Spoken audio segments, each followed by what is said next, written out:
जय Sai Ram everyone, welcome to बंदे हैं हम साई के।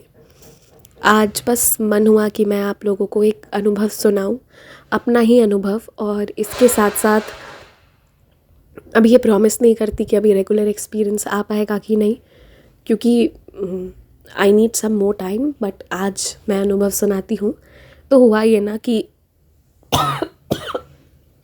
सॉरी, लास्ट वीक ट्यूसडे को मैंने सोचा था कि एक हफ्ते जो है थोड़ा सा छोड़ देती हूँ, नीलम दी से करवा लूँगी। उसके बाद वापस एक हफ्ते के बाद मैं फिर से सब कुछ जो है वो करना शुरू कर दूँगी। कुछ कारण थे जिसके कारण मुझे लग रहा था कि ठीक है, कोई बात नहीं, एक हफ्ते हम ब्रेक ले लेते हैं। और ब्रेक शब्द बहुत भारी पड़ा मुझे। मंडे ट्यूसडे को मैंने ये चीज़ सोची, फिर वेंसडे को ही नहीं करने वाली थी, पर ट्यूसडे को ही वेंसडे की रिकॉर्डिंग करके संदेश डाल दिया था मैंने। फिर होता है शुरू सब कुछ वेंसडे के अराउंड से। मेरी तबीयत होती है बहुत ख़राब, हाई फीवर आ जाता है, कफ कोल्ड सब हो जाता है। तो इसके बाद मुझे नीलम दी को बोलना पड़ा। एंड आई रिमेंबर थर्सडे वाला वो दिन था जिस दिन उन्होंने मुझे रिकॉर्डिंग करके भेजा था। आई थिंक मैंने फिर फ्राइडे से वापस वीडियोस अपलोड करे थे। अभी ना आपको बाबा की लीला बताऊंगी। तो जब मेरे तबीयत बहुत ख़राब था, थर्सडे वाले दिन मैंने ली उदी। और उदी लेने के बाद सबका क्या होता है ना कि सब तुरंत ठीक हो जाते हैं। उदी ग्रहण हुआ, कोई रात भर में, कोई अगले दिन, कोई एक दो दिन में ठीक हो गया। मेरे केस में उल्टा होता है। मैंने जैसे ही उदी लिया तो हाई फीवर, उतना ही कफ, उतना ही ठंडा लगना शुरू हुआ, प्रॉब्लम उतना ही बढ़ गया। तो क्योंकि मेरे साथ उदी की कृपा ऐसी होती है ना कि बहुत लोग के साथ ऐसा भी होता होगा जैसा आज मेरे साथ हुआ, कि जो प्रॉब्लम धीरे धीरे आने वाला था ना, वो एक समय पे एक साथ इकट्ठे आ जाता है। तो शायद ज़्यादा दिन लगते, वो कम ही समय में निकल जाता है, पर उस समय आता है गुस्सा है ना। तो फिर मैंने जो है वो उदी ग्रहण करा एंड मेरी तबीयत बहुत ख़राब हो गई। फिर आज क्यों सुना रही हूँ ना ये एक्सपीरियंस, अभी कुछ बातें करूँगी आप लोगों से, फिर समझेंगे। फिर आज मैंने नीलम दी से कल रात कहा कि आप एक संदेश और रिकॉर्ड करके दे दीजिए, दूसरे वाले चैनल पर डालना है, Sai Baba the living God and his divine blessings वाले पर। तो वो कहती हैं कि उनकी तबीयत बहुत ख़राब हो गई है, उनकी आवाज़ से ही वो लग रहा था। तो उन्होंने कहा कि मुझे टाइम दीजिए, मैं रिकॉर्ड करके एक दो दिन में दे दूँगी। अब हुआ ये कि मुझे ही रिकॉर्ड करना पड़ा। अनरिकॉर्ड करके मैंने ही अपलोड करा दूसरे वाले चैनल का संदेश। देर से, आई थिंक 11 बजे के अराउंड आज मैंने किया। मुझे लग रहा था ना कि इतनी सर्दी में, इतनी खांसी में मैं कैसे कर पाऊँगी, पर हो गया, बाबा करवा दी। अब एक चीज़ और, क्या हुआ कि मेरी रिकवरी जो पहले नहीं हो रही थी, जब मैंने तय किया कि अब मैं वापस से करूँगी, बस मेरी रिकवरी जो है वो वापस होनी शुरू हो गई। तो एक तो आप ये कह सकते हैं कि बाबा ने मुझे ये समझाया कि ब्रेक लेने की बातें ना किया करें। दूसरी चीज़ जो बाबा ने मुझे समझाया, कि समझाया नहीं, याद दिला रहे थे, कभी कभी हम भूल जाते हैं कि ये काम नहीं है, ये सेवा या भक्ति है, तो यहाँ पे ब्रेक नहीं होता है।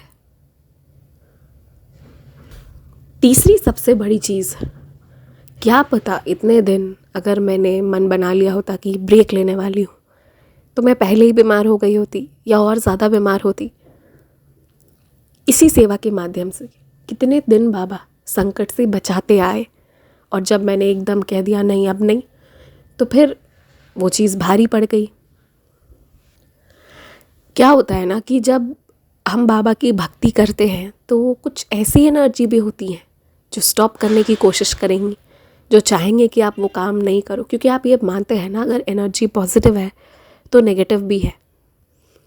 तो बस वही चीज़ होती है कि हमें ना उसे छोड़ना नहीं चाहिए। जो हम अच्छा कर रहे हैं, अच्छा लगे या ना लगे, कोशिश करना चाहिए कि जितना हो सके हम उसे कंटिन्यू करें। और क्या हुआ ना कि एक स्टोरी आई मेरे सामने कि एक जो डिवोटी थे, उनकी बिज़नेस बहुत अच्छी थी, वो बाबा की बहुत भक्ति करते थे। फिर उनके मन में घमंड आ गया तो उनका बिज़नेस डाउन हो गया, ख़त्म नहीं हुआ, बस डाउन हो गया। फिर उन्होंने बाबा से माफ़ी क्षमा मांगा, फिर जाके उनका बिज़नेस ठीक हो गया। तो फिर वहाँ पर ना एक चीज़ आई कि उसने फिर से जो है बाबा से भक्ति की और सब कुछ ठीक हो गया। तो मेरे ना दिमाग में ये चीज़ स्ट्राइक किया कि संदेश रिकॉर्ड कर दूँ। उस चैनल का संदेश नहीं गया है, कुछ कोई वेट कर रहा होगा, कर रिकॉर्ड और डाल दे। एंड वहाँ से बाबा मेरी रिकवरी करानी शुरू कर दिए। आज मैं आप लोगों के सामने ऑडियो डाल रही हूँ, आप सुन रहे हैं इसे। नहीं तो फिर अगर यही चीज़ कल होती ना, तो कल मैं इस हालत में भी नहीं थी कि मैं ज़्यादा कुछ बोल पाऊँ या कर पाऊँ। अपने इस एक्सपीरियंस से आप सबको बस एक बात बताना चाहती हूँ। कभी कभी हमें ऐसा लगता है ना कि हम जो कर रहे हैं मतलब हम अपने फ़ायदे के लिए कर रहे हैं, या फिर हम सिर्फ अपनी खुशी के लिए कर रहे हैं, उसका क्या फ़ायदा है। नहीं, मुझे मतलब ऐसा लगता था कभी कभी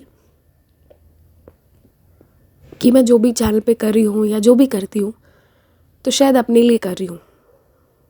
कभी कभी ऐसा लगता था, या हम जो बाबा की श्रृंगार करते हैं, जो भी करते हैं, शायद अपने लिए करते हैं। पर आपको पता है ये गलत है। एक बार जब हम उनके लिए कुछ करते हैं तो उनको इंतज़ार होता है, फिर वो हमसे करवाने लगते हैं। और जब वो कोई चीज़ में कह रहे हैं कि ये काम करो और वो काम हम नहीं करेंगे तो वो हमारे लिए मुसीबत बन सकता है। इसलिए बाबा के आदेश को कभी उसका उल्लंघन नहीं करना चाहिए। हो सकता है हम बाबा की श्रृंगार अपने लिए करते हो कि हमें अच्छा लगे, आज बाबा रेड शॉल में है, कल येलो शॉल पहने हुए हैं। लेकिन जब आप रोज़ करने लगे फिर बाबा को इंतज़ार होने लगा, वो वहाँ विराजित हो गए, वो वहाँ बैठकर देखने लगे, वो वहाँ आ गए। अब जब वो वहाँ आ गए और फिर आप गायब हो जाएंगे तो ये गलत हो जाएगा। बाबा अपना बहुमूल्य समय निकाल कर हमारे पास आए और हम उसे छोड़कर भाग जाएं तो वो गलत होगा। तो वैसे ही हम जो भी सेवा करते हैं ना, ये बिल्कुल मत सोचिए कि वो कौन देख रहा है कौन नहीं देख रहा है, वो आप अपने लिए कर रहे हो या दूसरों के लिए कर रहे हो, ये सब बिल्कुल मत सोचिए। जो कर रहे हैं ना उसे करते रहिए, उसे कभी स्टॉप मत होने दीजिएगा। क्योंकि एक बार आप सच्चे दिल से करते हो तो वो सच्चा बादशाह जो है ना वो आके बैठ जाता है सामने। और फिर वो सामने बैठ जाए और मैं और आप उसे ऐसे ही खाली छोड़ दें तो ये गलत हो जाता है। यही कुछ ऐसा ही करने की मैंने कोशिश करी और मैं बीमार हो गई। और फिर उसके उस सच्चे दरबार में गई, सर झुकाया, फिर से शुरू करा। उसने आशीर्वाद दिया, वो आशीर्वाद देने को तैयार है, वो नाराज़ भी नहीं होता, वो पनिश भी नहीं करता। पर बात ऐसी है ना कि अगर हम उसके उस प्रेमाइसिस से निकलने की कोशिश करेंगे तो बाहर खतरे हैं हमारे लिए, और ज़रूरी है कि हम उसके सामने रहें, उसी प्रांगण में रहें जहाँ वो रख रहा है। बस यही था आज का अनुभव और कुछ बातें। जय साई राम।